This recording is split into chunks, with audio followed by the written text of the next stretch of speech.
যমুনাকে বলতে পারে কতবার কেঁদেছে রাধা। যমুনাকে বলতে পারে কতবার কেঁদেছে রাধা।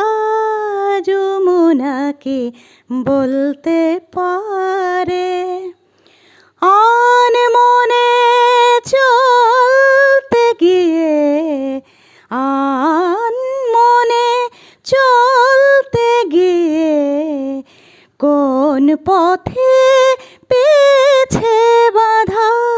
যমুনাকে বলতে পারে কতবার কেঁদেছে রাধা।